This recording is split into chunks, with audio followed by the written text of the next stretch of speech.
Bonsoir et bienvenue à tous. Le gouvernement ivoirien a connu un réaménagement technique ce mercredi.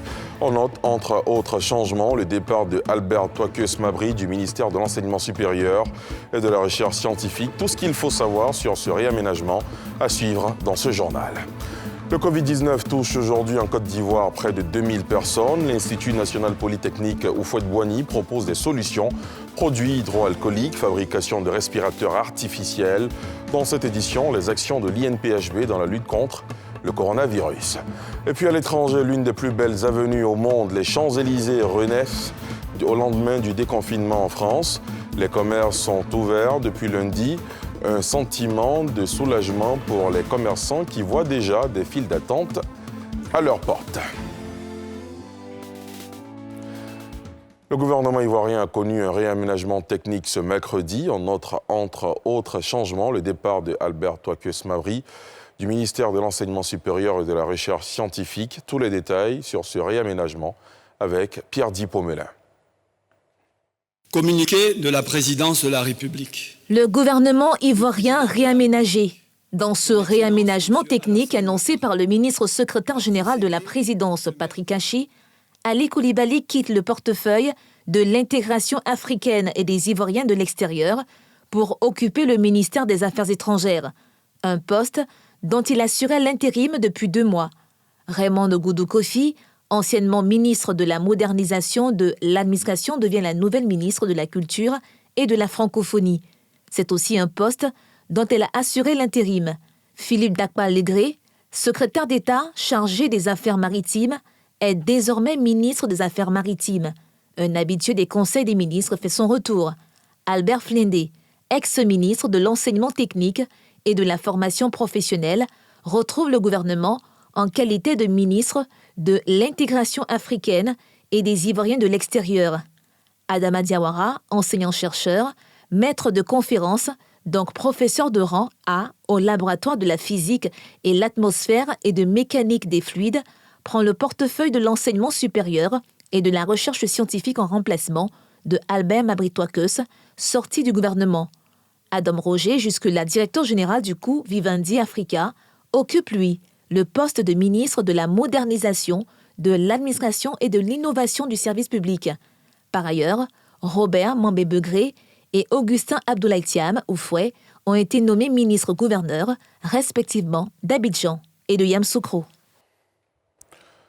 Retour à l'actualité sanitaire toujours marquée par le Covid-19 qui touche aujourd'hui en Côte d'Ivoire près de 2000 personnes. Dans ce contexte de guerre sanitaire, l'Institut national polytechnique Houphouët-Boigny propose des solutions. Produits hydroalcooliques, fabrication de respirateurs artificiels, les actions de l'INPHB dans la lutte contre le coronavirus, un sujet de nos envoyés spéciaux dans la capitale politique ivoirienne, Nadia Eidja et Ricky Mon. Institut national polytechnique Houphouët-Boigny de Yamoussoukro. Dans cette salle du département de génie électrique et électronique, un groupe d'étudiants supervisé par un encadreur est à la tâche pour concevoir un respirateur artificiel à utiliser dans la prise en charge contre le coronavirus, une des initiatives de cette école d'élite pour aider à endiguer la pandémie. Il est le 2e modèle de l'Institut depuis la crise sanitaire.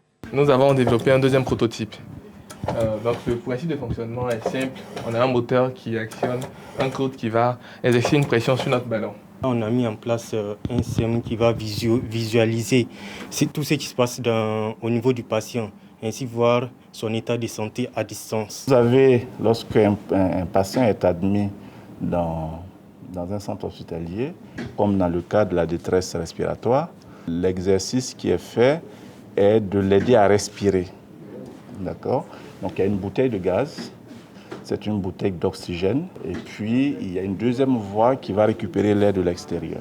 Face à la menace du Covid-19, divers projets ont été portés par cet institut et concernent notamment la production d'huile essentielle d'eucalyptus, un puissant antibactérien, la fabrication de cache-nez et visières dans le respect strict des normes et la production de jus de pomme, de cajou bio pour renforcer le système immunitaire. C'est un jus qui est très riche en vitamine C et aussi en sels minéraux. Pour pouvoir prévenir cette maladie, il faut que le système immunitaire soit très renforcé. Toutefois, le projet phare reste la production de solutions et de gel hydroalcoolique. Dans cette unité de transformation, une dizaine d'étudiants s'affairent pour finaliser la commande d'un opérateur privé. La particularité de nos produits, c'est que nous respectons la formule de normes au niveau de l'OMS et en plus nous ajoutons de l'huile essentielle d'eucalyptus, donc notre produit est encore plus efficace. Malgré une volonté manifeste de combattre le virus, les capacités de l'Institut sont réduites, faute de moyens suffisants. Nous sommes un centre de formation et nos équipements sont des équipements pédagogiques, donc qui n'ont pas de capacités industrielles. Notre souhait, c'est vraiment de voir les autorités publiques, en particulier ceux du ministère de la Santé, nous aider pour que nous soyons capables de mettre ces éléments, ces produits que nous allons réaliser ici à la disposition de l'autorité publique parce que nous-mêmes, nous sommes institutions de formation publique. Depuis le début de cet élan de solidarité, l'INPHB a produit près de 25 000 pots de gel et solutions hydroalcooliques et 15 000 masques pour l'approvisionnement de structures administratives et de banques. Les enseignants et élèves de l'intérieur du pays, bloqués ici dans la capitale économique, Abidjan, du fait du confinement, pourront désormais se rendre dans leurs écoles d'origine sans disposer de certificat de test négatif au Covid-19. Cette décision, issue d'une concertation entre les ministères de la Sécurité et de la Santé, fait suite à l'affluence constatée dans les centres de dépistage de proximité dans les communes du Plateau, de Yopougon et de Treichville. Thiémé-Dandjé, Mathurin Badé. Pas de bousculade ce mercredi dans les centres de dépistage au Covid-19 ouverts dans les communes d'Abidjan, notamment Yopougon, Plateau et Treichville. La veille, ces centres de diagnostic enregistraient une forte affluence d'enseignants et d'élèves venus se procurer un certificat de test négatif au Covid-19 en vue de solliciter un laissez-passer pour sortie d'Abidjan. Ce mercredi, de nouvelles mesures ont été prises. Les choses sont très bien passées, ça s'est réellement très bien déroulé, contrairement à hier. Voilà, aujourd'hui, les agents de sécurité étaient là, puis 4 heures, ils étaient déjà là. Ils ont vraiment barricadé, ils ont fait une liste, ils ont dressé une liste, et vraiment, ça s'est bien passé. Déjà à partir de 6 heures, le surplus, ils ont demandé au surplus de rentrer. Donc, le coin était vraiment bien aéré. Par rapport à hier, en tout cas aujourd'hui, des mesures ont été prises, et je pense qu'au fur et à mesure que les jours passent, les choses commencent vraiment à rentrer dans l'ordre. Se prononçant sur l'affluence constatée devant les centres de diagnostic, hier, mardi et ce mercredi matin, le ministre de la Santé fait des précisions. C'est incontestablement l'adhésion des populations à la stratégie de dépistage. Outre ces mesures prises sur le terrain, une décision annoncée peu avant 10 heures par les ministres Aka Awele et Vagondo Diomandé est venue casser l'affluence dans les structures de prélèvement nasopharyngé. Dans un communiqué conjoint, les ministres de la Santé et de la Sécurité informent que les demandes d'autorisation de sortie du Grand Abidjan ne nécessitent plus un certificat de test négatif au Covid-19. Notre stratégie, c'est de donner la priorité du dépistage à ceux qui présentent des symptômes. Je crois que c'est important. Ceux qui ont eu des contacts avec des cas confirmés, mais également des couches fragiles, c'est-à-dire ceux qui sont des malades chroniques ou des personnes âgées. Ça, c'est la priorité à donner à ceux-là. Tout simplement parce qu'il s'agit de rompre la chaîne de contamination lorsque nous faisons cela. La nouvelle va certainement réjouir ces requérants de demandes de sortie d'Abidjan, qui sont majoritairement des enseignants et des élèves de l'intérieur du pays où les écoles rouvrent le 18 mai prochain. Mais ils doivent s'attendre à un contrôle médical sur place, car, apprend-on, leur suivi va être assuré au niveau des régions sanitaires des localités d'origine. Et ce nouveau bilan du Covid-19 en Côte d'Ivoire, bilan quotidien encore alarmant, 55 nouveaux cas et 3 nouveaux décès en seulement 24 heures. Le pays compte donc à ce jour 1912 cas confirmés et 24 décès. La déclaration du ministre de la Santé, Dr Eugène Akaole. Le ministère de la Santé et de l'Hygiène publique a enregistré ce jour, mercredi 13 mai 2020, 55 nouveaux cas de Covid-19 sur 592 échantillons prélevés, soit 9,3% de cas positifs, 82 guéris et 3 décès. Nous notons ce jour 3 décès dont le diagnostic Covid a été confirmé post-mortem au service des maladies infectieuses et tropicales du CHU de Treichville. Il s'agit d'un patient de 35 ans admis le 9 mai 2020, insuffisant rénal et atteint d'un cancer, décédé le 10 mai. Le second est un homme de 73 ans, diabétique, admis le 8 mai 2020 et décédé le 11 mai d'une pneumopathie.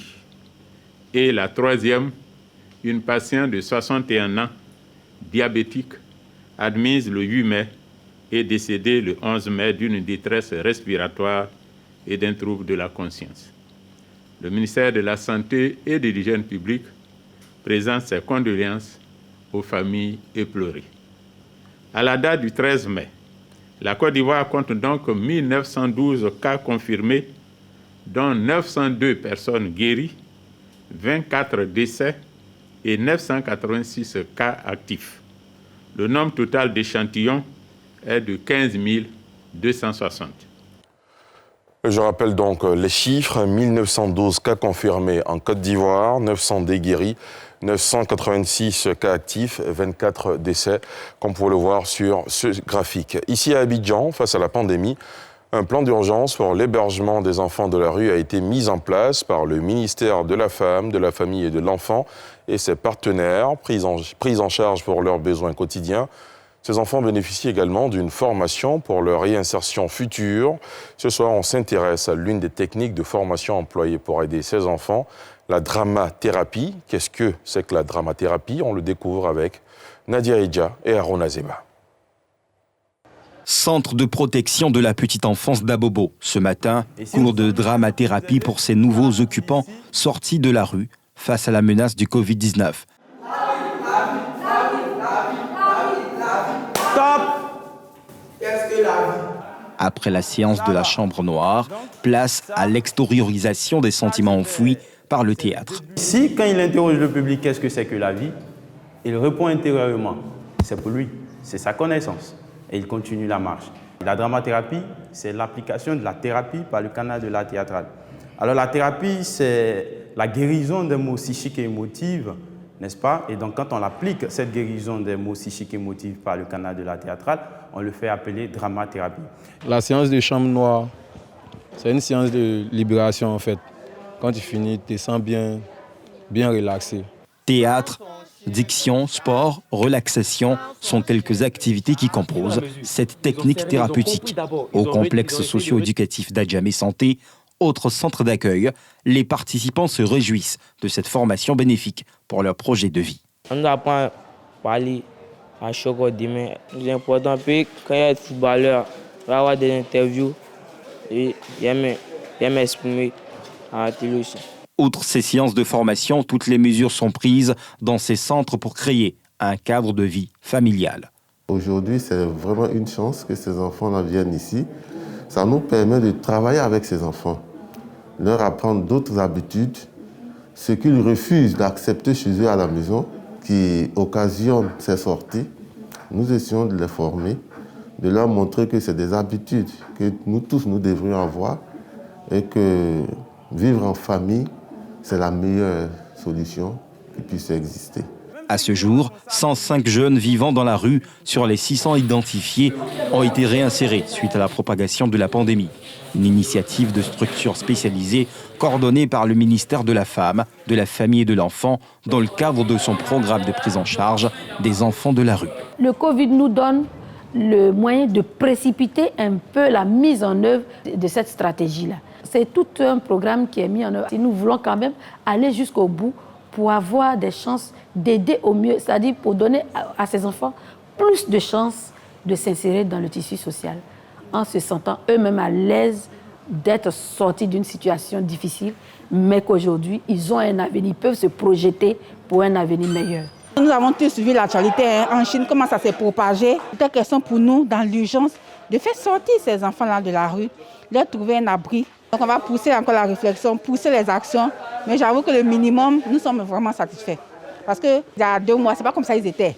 Aujourd'hui, ils sont propres, ils sont tout épanouis et j'avoue que c'est une satisfaction pour nous. L'ambition du ministère est de recueillir environ 200 enfants défavorisés pour cette période. Demain, 14 mai, la tutelle recevra un autre centre pour l'hébergement des enfants. De quoi accroître les capacités d'accueil et offrir de meilleures perspectives au plus grand nombre d'enfants dans ces conditions. La crise économique née de la crise sanitaire n'a pas épargné les activités des boulangeries qui sentent passer le coup. Elles tentent quand même de sauver les meubles en s'appuyant notamment sur la période du Ramadan, moment de forte consommation. Par ailleurs, pour s'offrir du pain désormais, il faut porter un masque et respecter la distanciation sociale. Constat dans la commune de Cocody, Marcory et Abobo avec Yeli Traoré et Harouna Zeba. Riviera Faya, dans la commune de Cocody. C'est là qu'est installée la baguette française, boulangerie, pâtisserie et glacier, très courue dans la zone pour la qualité de ses produits. La crise sanitaire et les mesures barrières anti-Covid-19 ont causé la fermeture du glacier et de la terrasse dédiée aux clients. Le patron des lieux a malgré tout fait l'effort de garder tous les employés, mais si la crise devrait durer 1 ou 2 mois de plus, il se verrait contraint de réduire la voilure. L'impact du Covid sur notre activité, on peut dire que ça a eu un impact pas très négligeable en termes de chiffre d'affaires. Voilà. Mais concernant le personnel, on a fait l'effort quand même de garder le personnel. L'effectif est présent, mais on a perdu en termes de pourcentage autour de 12 à 14%. L'enseigne a pris très au sérieux l'application des mesures barrières pour protéger clients et vendeuses. À l'entrée, c'est soit lavage obligatoire des mains, soit gel hydroalcoolique, en plus du port obligatoire de masque. On s'efforce de respecter les mesures barrières, notamment la distanciation physique, avec un marquage au sol. La majorité, en tout cas, collabore. C'est quelques-uns qui refusent, mais ils ne rentrent pas. Je viens souvent ici, c'est une mesure de sécurité pour notre bien-être. En tout cas, je suis satisfait. Scénario identique à Baie-Ivoire. Une boulangerie, pâtisserie, glacier et restaurant situé à Bobo-Anador. Là aussi, le constat est le même. Le restaurant et le glacier ont fermé par application des mêmes décisions gouvernementales. Restent donc la boulangerie et la pâtisserie. Pour nous qui sommes dans le domaine de la boulangerie-pâtisserie, alors il y a vraiment un bon pan de notre business qui est touché. Le restaurant est fermé, le glacier, le café, tout est fermé. Donc il n'y a que le pain qui continue, tant bien que mal. Si vous avez peut-être 40% de votre business qui est à l'arrêt, même si le business principal il connaît une augmentation de 5%, ça ne surcompense pas en fait la perte qui est là. Donc on était face à soit faire des chômages techniques et nous nous sommes réunis avec les employés. Ils ont opté plutôt pour des petites ponctions juste pour le mois, le temps de voir la reprise et puis pouvoir revenir à la normale. Marcory, heure de pointe. Ici à la boulangerie La Baguette, les clients affluent à l'approche de l'heure de rupture du jeûne. Un marquage au sol permet d'observer la distanciation sociale, ce qui rassure les clients dont la majorité porte un masque de protection. Les mesures barrières sont véritablement respectées. Il n'y a aucune crainte à manifester du fait de la distanciation. Comme beaucoup d'autres secteurs de l'économie, la crise sanitaire due au Covid-19 frappe lourdement le secteur de la boulangerie, dont les activités annexes sont presque complètement à l'arrêt. Les professionnels du secteur espèrent une fin rapide de la crise et une assistance du gouvernement pour ne pas voir réduit à néant leur activité. En France, à l'heure du déconfinement, le masque est obligatoire à l'aéroport de Roissy-Charles de Gaulle, comme dans l'avion. Prise en charge des clients par petits groupes, prise de température, désinfection classique et par nébulisation. Air France qui annonce un taux de remplissage de 40% de ses vols maintenus assure tout faire pour lutter contre la propagation du Covid-19. Yeli Traoré. Espacés d'1 mètre, un masque sur le visage, les passagers se font contrôler leur température avant d'embarquer sur un vol pour Pointe-à-Pitre. Comme le reste des compagnies aériennes, Air France multiplie les mesures sanitaires afin de rétablir la confiance et relancer un trafic aérien anémié. Aujourd'hui, Air France a pris un certain nombre de mesures, donc le port du masque en est un. Nous avons également un nettoyage très approfondi de nos avions et nos avions sont régulièrement désinfectés avec du virucide. Une chose très importante aussi qu'il faut savoir, c'est que l'air de nos avions est renouvelé toutes les 3 minutes. On a des filtres vraiment de haute efficacité qui ne permettent pas justement à ces petites particules, ces virus de passer. Et ça, c'est vraiment une chose très importante pour préserver la sécurité de nos passagers. De l'enregistrement où une borne sur 2 est neutralisée et du gel hydroalcoolique à disposition, à la prise de température et l'embarquement cadencé en commençant par l'arrière de l'avion pour que les jambes ne se croisent pas. Air France empile les mesures pour éviter une éventuelle transmission. On nettoie la cabine avec un désinfectant. On fait ça tous les jours après tous les vols. Mais en plus de ça, on est allé au-delà des exigences réglementaires et on fait un traitement complémentaire. Et ce traitement, c'est la nébulisation en cabine d'un produit virucide. Ce produit a la particularité d'être efficace dans la durée. Donc c'est un produit qui répond à toutes les normes européennes, qui répond aux normes de Boeing et d'Airbus. Et comme il est efficace dans la durée, au lieu de faire le traitement tous les jours, on le fait une fois tous les 5 jours. Ces mesures rassurent la clientèle de la compagnie. C'est une sécurité en soi, mais il y a des personnes qui sont inconscientes, qui ne prennent pas conscience de ce genre de crise sanitaire et qui ne font pas attention.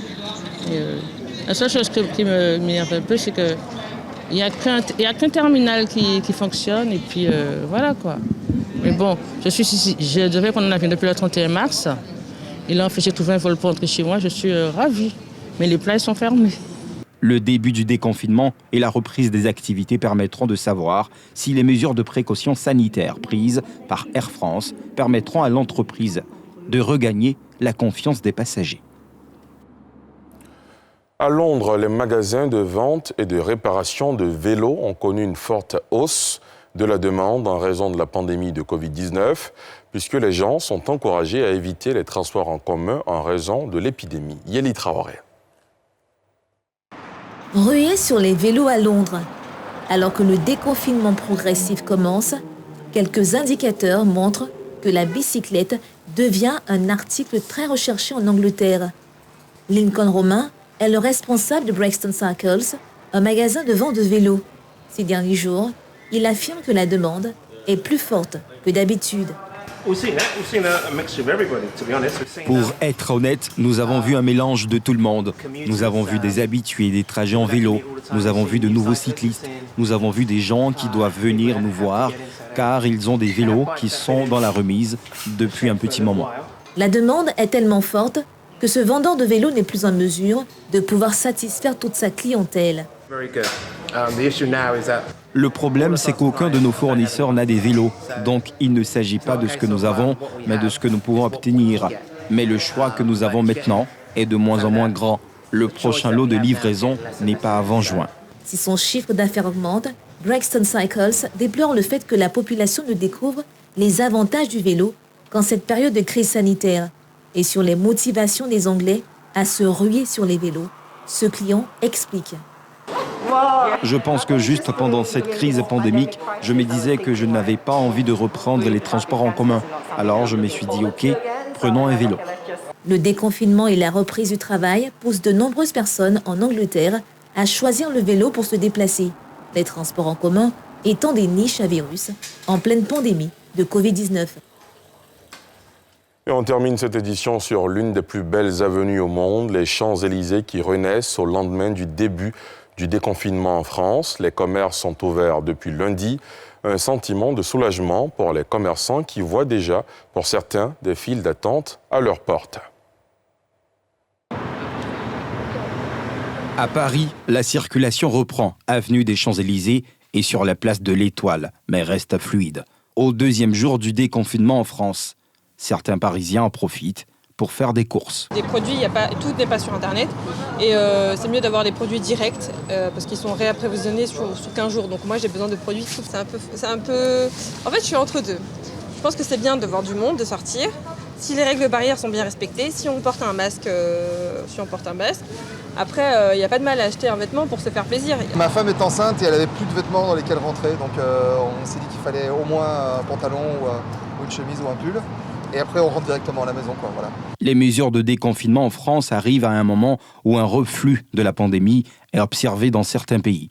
D'où un appel de l'Organisation mondiale de la santé à exercer une extrême vigilance au moment de déconfiner.